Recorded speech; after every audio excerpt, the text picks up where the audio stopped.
Hello, my name is Dick Noel, and I would like to talk about why I sincerely believe in the existence of a peaceful, joyful afterlife. I am not a religious expert of any kind, but I have spent the last few years studying and researching everything I could get my hands on about the existence of an afterlife. Again, my educational background is not at all religious, but has been mostly business-oriented with a BA from Dartmouth College and an MBA from Dartmouth's Tuck School of Business Administration. I am 87 years old, and my career has included time as CEO of First Vermont Bank and Trust Company, a period of time as an adjunct professor of management at Keene State College, and a period of time as a freelance writer of articles for a few national magazines, such as Men's Health, the Saturday Evening Post, Worth, and United Airlines Hemispheres. My family background: I was married to my beloved wife, Chris, for 55 years, and I have 3 wonderful children and 2 terrific grandsons.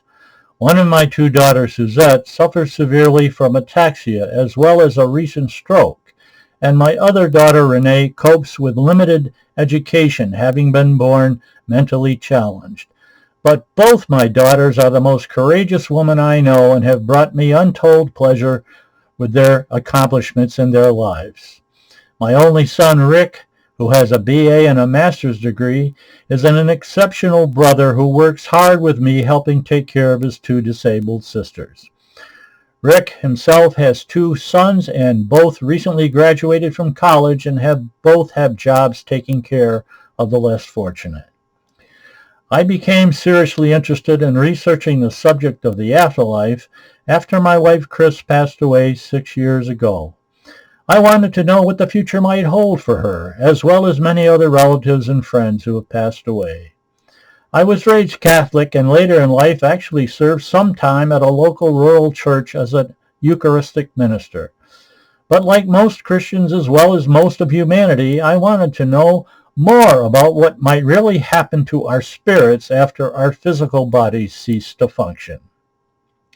So, for the past few years, I have read several books on the afterlife subject, as well as viewed many videos of what are called near-death experiences and shared death experiences. Some of the books I have read include Dr. Raymond Moody's Life After Life and Dr. Moody's Glimpses of Eternity. And then there was Dr. Eben Alexander's Proof of Heaven. And then Dr. Jeffrey Long's Evidence of the Afterlife. And lately, Dr. Bruce Grayson's After. And Professor Kenneth Ring's Lessons from the Light. And then Dr. Jeff O'Driscoll's Not Yet, and finally Dr. Mary Neal's To Heaven and Back. These are just a few of the many books written by medical professionals who have either experienced themselves a near-death experience or a shared death experience, or who have studied the patterns of these experiences. Reading the many books about near-death experiences and shared death experiences built up a strong faith in my belief in an afterlife, especially when several of the books, as I said, were written by medical doctors who themselves had such experiences and who had studied and found no terrific scientific explanation of any kind. I have also viewed on YouTube over 200 videos of non-medical near-death experiencers and shared death experiencers from all over the world and from all cultures and of all ages. Although not all the videos are the same, most describe colors of beautiful landscapes not seen on this earth, and previously unheard of wondrous music, and feelings of total peace and unconditional love.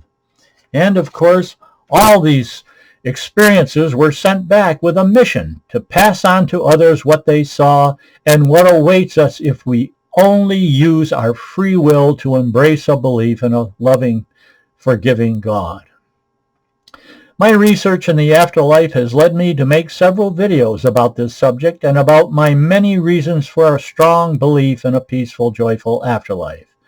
I have in recent years been inspired to upload the following afterlife videos which stress the importance of free will, the golden rule, forgiveness, the making of amends, and finally the importance of unconditional love for God and for one another. Some of my uploaded videos include Afterlife Reality, then there's God and the Afterlife, and then Afterlife and Faith, Noel Testimony, and then there's Reasons to Believe in an Afterlife, and then the video Faith and the Afterlife, and then there was a video Afterlife Evidence about a presentation I made at Dartmouth, and finally, The Meaning of Life, Dick Noel's Thoughts. Most of these videos, with the exception of Afterlife Reality, are less than 15 minutes long. You might want to check out one or two. In recent months, I watched the news about plane crashes, the wars in Gaza and Ukraine, the grammar school shootings, and horrific floods in Texas. And I see deceased innocent children pulled from war rubble or found in flood ruins or behind desks in grammar school classrooms. Watching these horrific scenes only strengthened my faith in the existence of an afterlife. I have to believe that a loving God has brought the spirits of those innocent, loving children directly into his heavenly kingdom. Life makes no sense whatever without such a trust in a living, forgiving God. Now, we all live in a world of constant challenges. The most discouraging are the seemingly endless wars which never seem to make sense, with so many young lives lost. You would think we would have learned our lesson from World War II, when so many Americans and Japanese died fighting each other, only decades later to become allies like we are now. And the same is true with the USA and Germany, one period killing each other on the battlefield and later, like now, becoming friendly allies. God has to be somewhat disappointed with so many individuals of his created humanity, all of whom were given the divine gift of free will, can't seem to find a way to really consistently love and care for each other.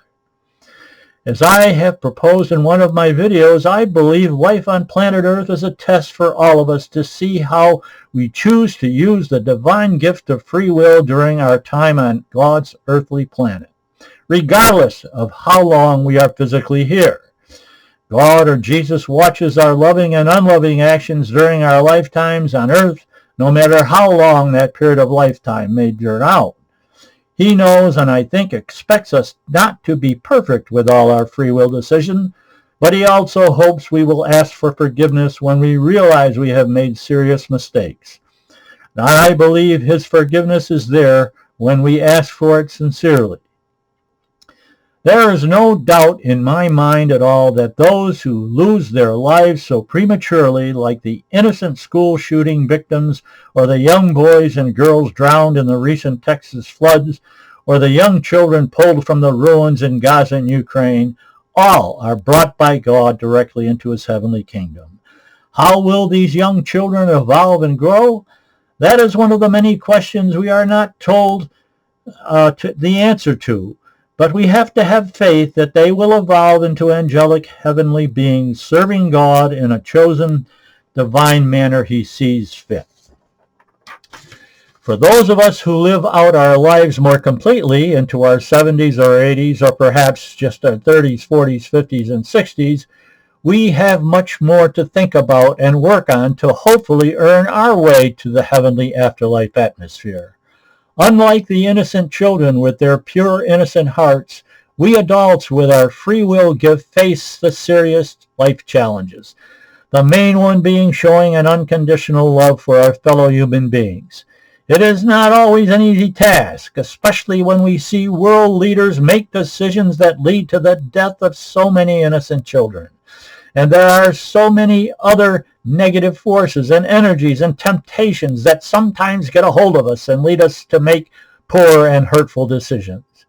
Becoming adults in this challenging and congruous world is so often a difficult effort, and so often requires the divine gift of faith in God's love and forgiveness to get us through it all.